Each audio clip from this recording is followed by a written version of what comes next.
I'll go ahead and get started. So, thank y'all so much for coming to this free webinar. And it's really important to me to provide information specifically for Black women so I can tailor to what we experience and we don't have to kind of like try and figure out how that might fit within the social context of our culture. So, if y'all don't know me, I am Sherelle D. Kennedy. I am the CEO of Doc Ships. And so, what Doc Ships is a transformational hub of learning for high achieving, over functioning Black women. And really, this year, I am working to move with purpose because I want Black women to basically enjoy social health and maximum wellness.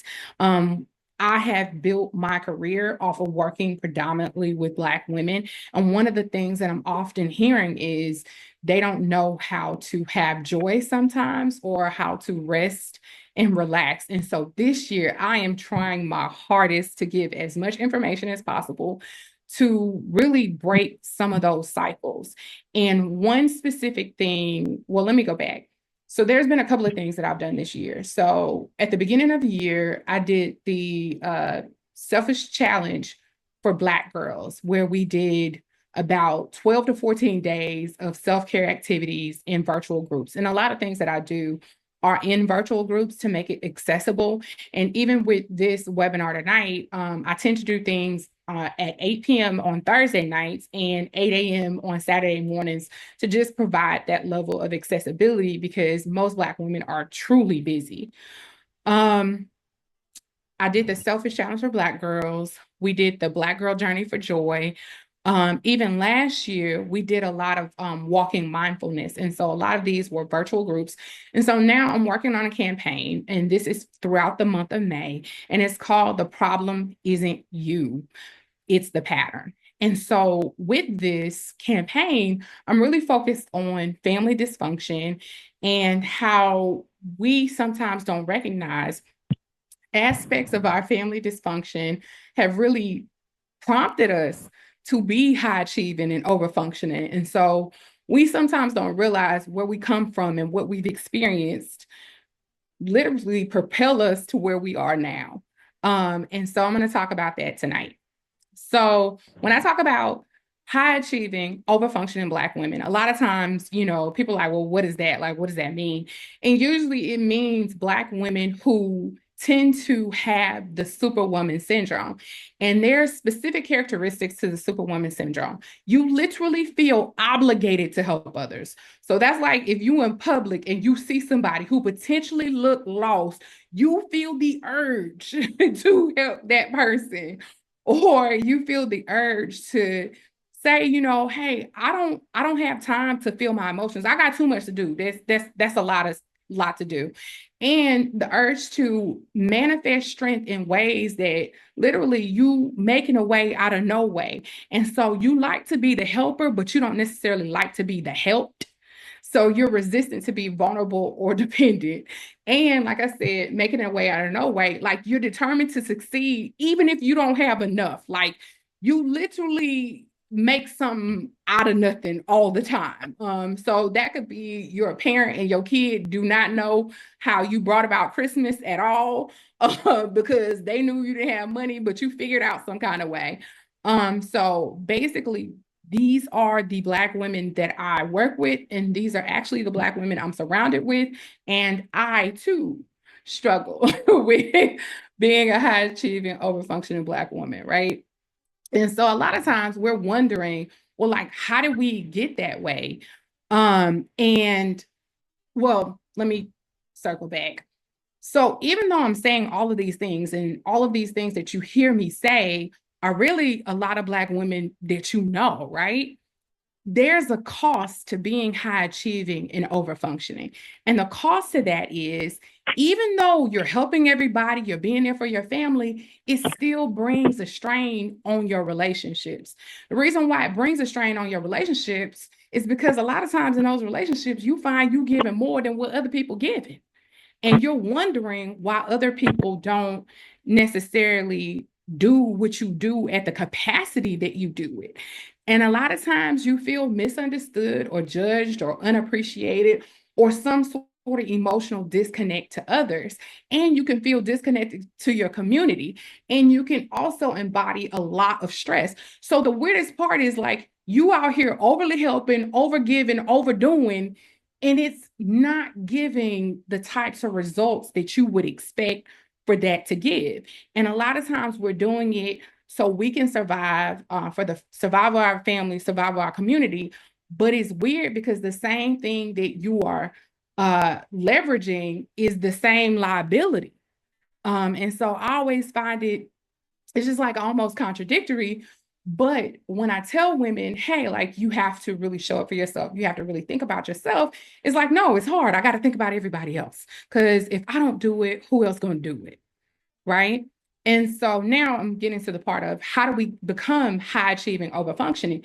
And it's literally through a history and legacy of racial stereotyping, gender stereotyping, lessons from our foremothers. You were taught this by your mom or your grandmother or other women that you identified that were strong.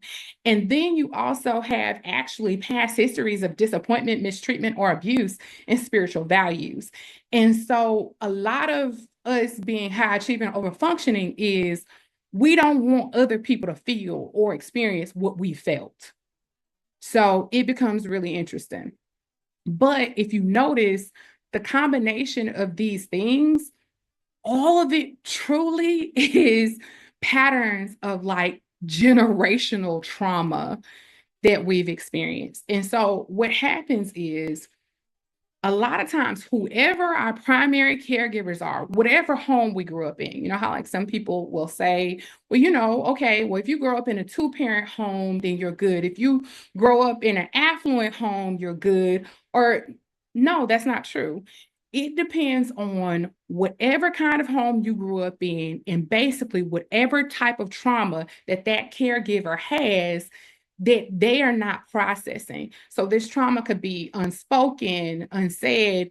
A lot of times when we were growing up, we just didn't really know what was going on with the adults in our lives. Like we could see it, but they never said, hey, I'm going through a really rough time right now, or things like that. You were just kind of told a lot of things at the last minute. And so we had to figure it out a lot about what was going on. And so, what was actually happening a lot of times is our families were in what's called a survival trance. And so they were really stressed out a lot of times. There was a lot of overwhelm and they had difficulty dealing with life transitions. And so they didn't know how to prepare us a lot of times or sit and talk to us ahead of times. So sometimes like when we would experience something, sometimes it could be a family in a whole move. They didn't really tell you until it was time to move.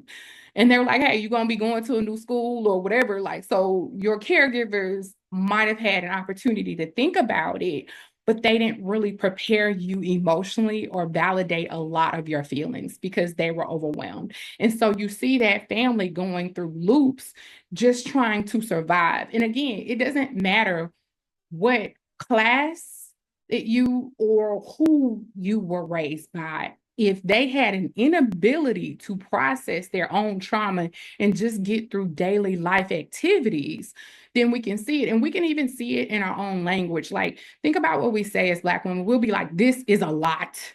It feels heavy. It feels like that language was given to you by your caregivers. Because I always get amazed because I'm like, why do we feel like life in general is a lot? And not only why do we feel that life in general is a lot, but the weirdest part that I identified that Black women want to experience peace, but it's not like, oh, peace and quiet. Like literally, we want to experience peace almost to the level of everything silent, nothing happening, nobody asking us for nothing. Well, we only experience that level of peace if you're dead. Like you ain't that's not that's not being alive, right? And so what we go through is kind of like the what happens in this house stays in this house. And so what happens is when we were in families who really were dealing with overwhelming stress and didn't necessarily know how to address problems, we were the ones who saw it. And sometimes because we were the ones who saw it and we're asking questions about, hey, what's going on? What's happening? like we were blamed in our asking, or sometimes we were labeled, or sometimes we were misunderstood. And we just didn't have the language to describe a lot of what our experience was. So it was almost like, because that family was going into a survival trance of just everything seemed normal to everybody but you, and you wondering, why does nobody else see it but me? Then you're thinking, well, is something wrong with me? Like, did I get delivered to the wrong family? Like, what's, why am I different? And so, what we would try and do sometimes as children, or even young adults, sometimes is like point out, like, hey, there's a problem. Like, why is nobody addressing this? But what happens in family systems a lot of times, as much as we think like the truth is helpful, when you get people in family systems that are in the survival trance, the truth is actually very hurtful. Because if they were to identify what the truth was, then they would have to identify that there's a problem. And if you identify that there's a problem, then that means that somebody has to do something about it. But if we deny, if we blame, if we avoid, then there is no problem. And so a lot of times as little girls, we were like, what's really going on? And so you see a family that has adapted itself around really being a denial that there's problems. And so the family itself became functionally dysfunctional. So that dysfunctional became the norm. And so what we did was, because the family system seemed so just shaky and uncertain, and we couldn't really interpret that, we used achievement as a coping mechanism. So that means that we went to other systems that had rules, like school had rules. Like, hey, you show up all the time for school, you get a perfect attendance award. If you make A's and B's, you're going to get the honor roll. So school had noted rules. Also, we can see as an adult, our jobs have noted rules. So what we do a lot of times is we need rules, we need policies, we need procedure, we need order, because that order begins to tell us how we win. And so once we understand how we win, we get applauded and we get appreciated, right? And so as a child, it's like, okay, if you're being successful when that family is dysfunctional, then you're applauded because you're not difficult. We don't have a hard time. And so what I noticed is that high achieving, over functioning Black women, like, they didn't really get a lot of help with their homework. Like, they figured out their homework for themselves. They turned in assignments. Like, they tried to make it easier for their caregivers not to have to come to school or do whatever, because that family system was already overwhelmed. But the problem is, we were excelling without appropriate supports. So you was excelling, but nobody knew what you was doing. Nobody could understand your homework because you in a higher calculus now, or nobody can really assist you with what you were doing. And so then that developed itself into a pattern of overfunctioning, right? So of course we received a lot of applause, and that became our fuel. Like, it became the substitute for emotional validation. And so, like, being excellent or being on top or being in systems that made sense made us feel safe. But the problem is, we excelled in overfunctioning, but also attached to that was people pleasing and neglecting yourself.